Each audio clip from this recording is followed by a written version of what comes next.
Expansion of liquid. When a liquid is heated, it is done by keeping the liquid in some container and supplying heat energy to the liquid through the container. The thermal energy supplied will be partly used in expanding the container and partly used in expanding the liquid.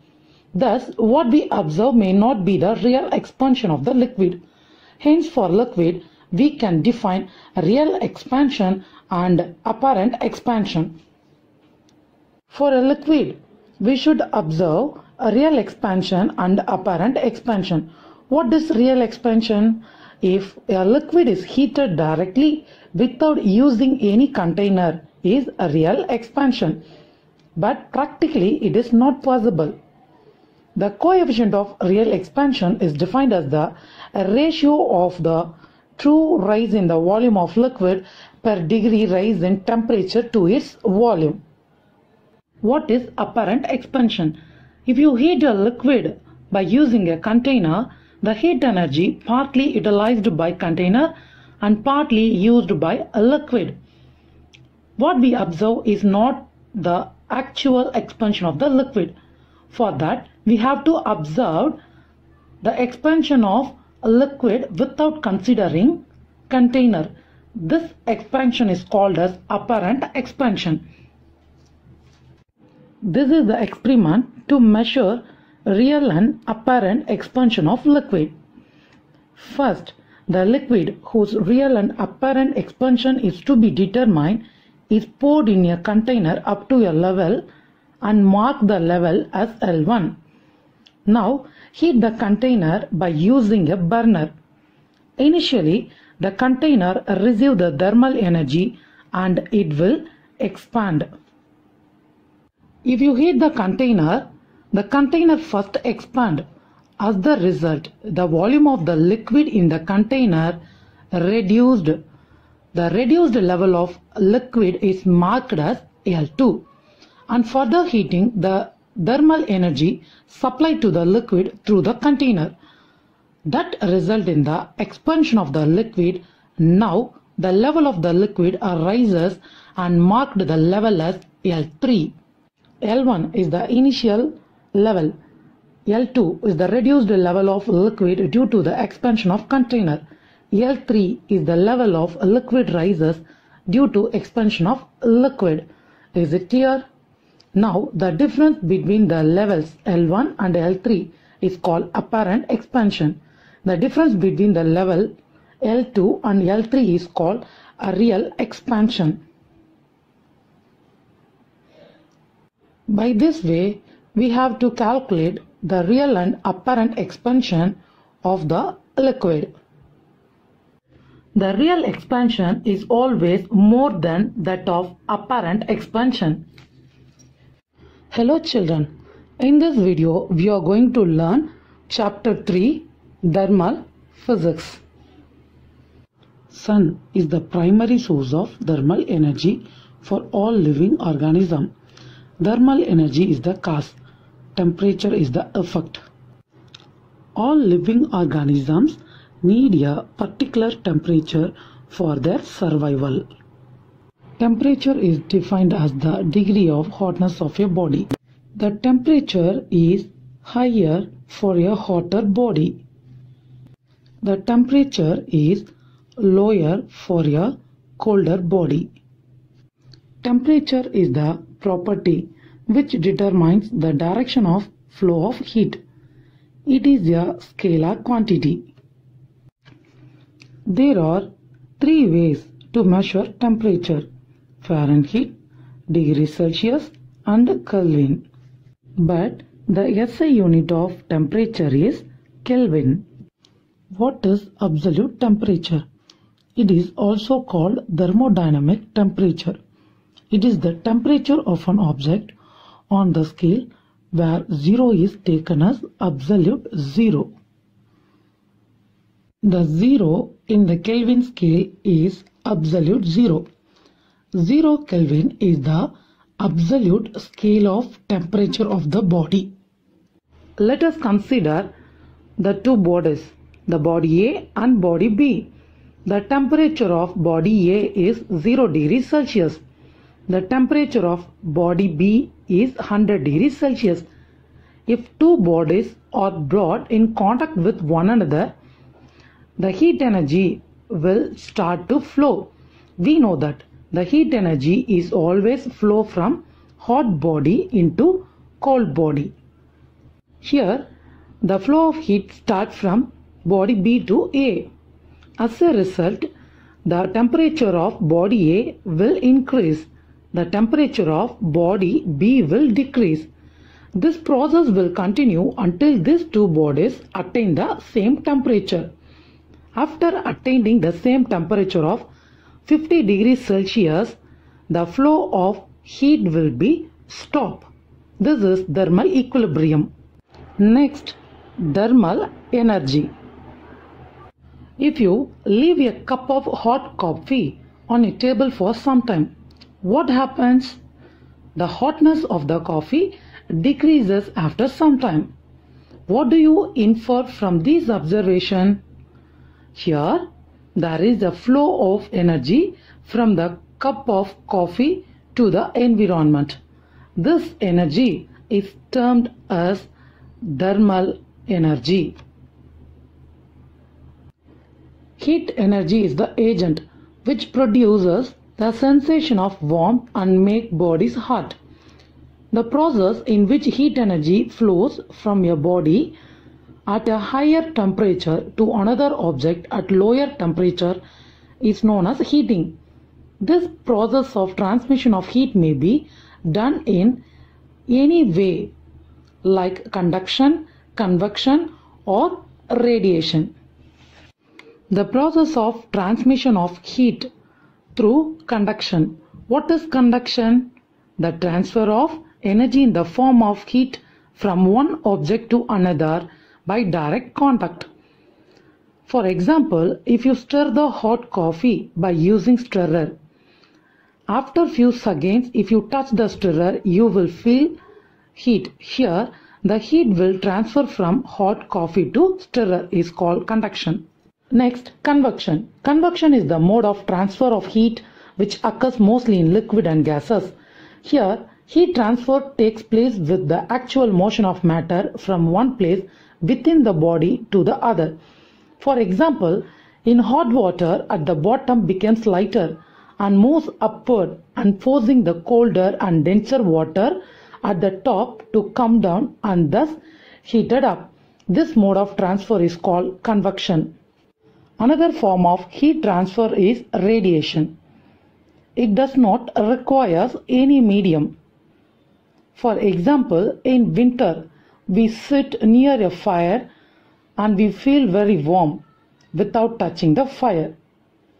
In radiation, the heat transfer in the form of rays. So only it does not require any medium to transfer heat. The SI unit of heat energy is joule. There are some other commonly used units. They are calorie as well as kilocalorie.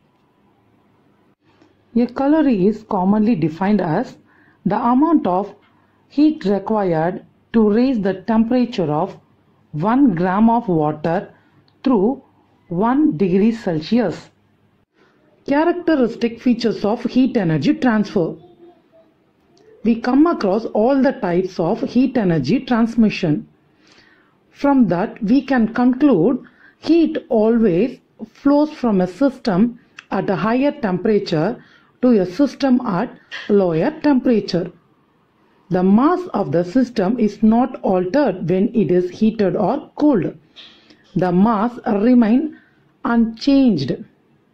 For any exchange of heat, the heat gained by the cold system is always equal to the heat lost by the hot system. Heat gained equal to heat lost. The effect of heat energy. If you heat the particular substance, what will happen? First, the temperature of the substance will rise. Next, if its substance in solid state, it will change to liquid. If it is in liquid, it will change to gas. Next, The substance will expand when heated, whether it is solid or liquid or gas. These are the effect of heat. Expansion of substance. When heat energy is supplied to a body, there can be an increase in the dimension of object. This change in the dimension due to rise in temperature is called thermal expansion of the object. The expansion of liquids, example mercury, can be seen when a thermometer is placed in warm water. If you heat solid, the atoms present in solid vibrate more vigorously and cause expansion. The expansion of solid is smaller when compared with liquid and gases. This is due to some rigid, stable nature of solids. There are three different types of expansion of solid. They are linear, superficial and cubical. Linear expansion. When a body is heated, there will be change in length of the body due to change in temperature. It is called linear expansion, otherwise called longitudinal expansion. The ratio of increase in length of the body per degree rise in temperature to its unit length is called coefficient of linear expansion. Its SI unit is Kelvin inverse. If you heat the linear solid, there will be change in length due to rise in temperature. This is called linear expansion. The equation relating the change in length and the change in temperature of a body is given as del L by L naught equal to alpha L into del T. This is the equation for a linear expansion. Here del L, change in length, that is final length minus original length. L naught is original length before heating and del T, change in temperature. We can calculate del T by final temperature minus initial temperature, and alpha L is the coefficient of a linear expansion. Next, superficial expansion. If you heat the solid substance, if there is an increase in the area of solid object due to heating, then the expansion is called superficial expansion, otherwise called areal expansion. The ratio of increase in area of the body per degree rise in temperature to its unit area is called as coefficient of superficial expansion. See here, the violet portion of solid is original area of the substance. If you heated, it expanded up to green level. This increase in area is called areal expansion. The equation relating to the change in area and the change in temperature is del A by A naught equal to alpha A into del T. Del A is the change in area, that is the difference of final area and initial area. A naught is the original area before heating, and del T is the change in temperature. We can calculate by taking the difference between final temperature and initial temperature. Alpha A is the coefficient of superficial expansion. Third one, cubical expansion.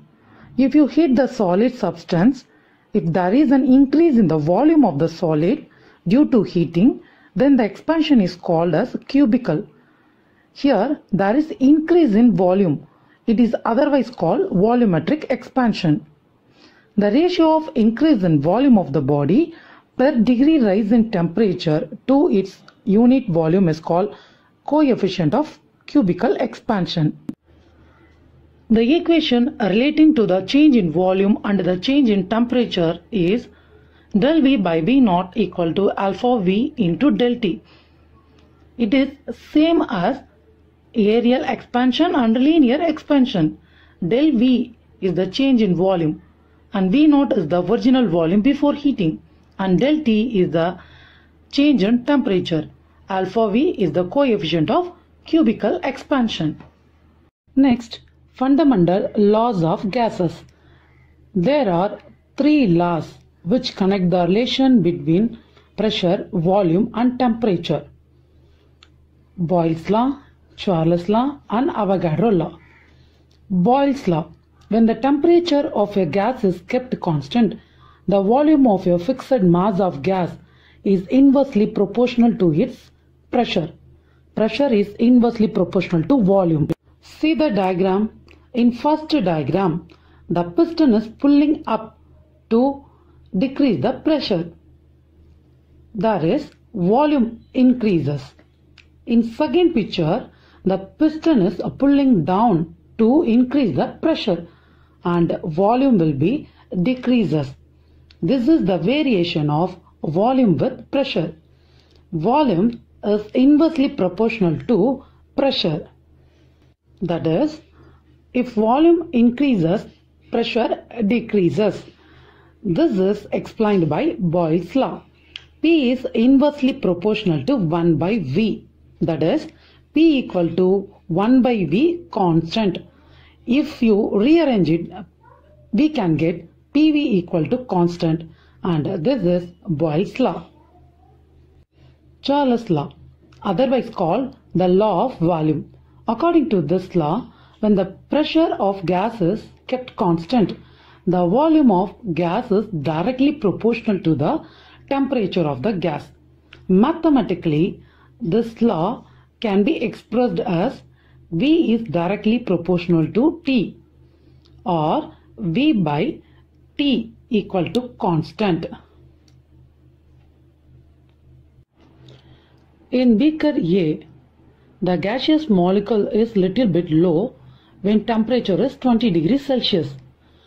If you increase the temperature, the volume of gas will be increased, like B container. The volume is directly proportional to temperature. That is, if you increase the temperature, the volume of the gas also increase. It is Charles' law. When we studied atom and molecules, we study about Avogadro's law. At constant temperature and pressure, the volume of gas is directly proportional to number of atoms or molecules present in it, mathematically expressed as V is directly proportional to N. That is, at equal volume, contain equal number of molecules present in it. Otherwise, expressed as V by N equal to constant. Gases are classified as real gases and ideal gases. If the molecules or atoms of the gases interact with each other with a definite amount of intermolecular force of attraction, then the gases are said to be real gases. If the atoms or molecules of a gas do not interact with each other, then the gas is said to be an ideal gas or perfect gas. No gas is ideal. The molecules of any gas will have a certain amount of interaction among them, but these interactions are weaker when the pressure is low or the temperature is high, because the interatomic or intermolecular force of attraction are weak in ideal gas. Hence, a real gas at low pressure or high temperature behaves as ideal gas. Now, we are going to derive ideal gas equation. Ideal gases obey Boyle's law, Charles' law and Avogadro's law. All these laws state the relationship between various properties of gas such as pressure, volume, temperature and number of atoms. First, Boyle's law. According to Boyle's law, we know that pressure is inversely proportional to volume, that is PV equal to constant. Charles' law mathematical expression is V by T equal to constant. Avogadro mathematical expression is V by N equal to constant. After combining Charles' law, Boyle's law and Avogadro's law, we can get the combining equation PV by NT equal to constant. If you consider a gas which contain a mu moles of a gas. The number of atoms contained will be equal to mu times the Avogadro number. If we consider a gas, the number of atoms contained will be equal to mu times the Avogadro number. So, we can replace N equal to mu Na. Mu means the times and Na Avogadro number. So, substitute N equal to mu Na in above equation. We can get PV by mu NaT equal to constant. The value of constant is taken as Kb, which is called Boltzmann constant. We get the equation PV by mu NaT equal to Kb. Just rearrange the equation. PV equal to mu Na Kb/T. Here the mu Na Kb, that is the product of number of times into Avogadro number into Boltzmann equal to R. R is termed as universal gas constant. Its value is 8.31 joule per mole per Kelvin. Finally, we get the equation PV equal to RT. This is ideal gas equation, also called as equation of state.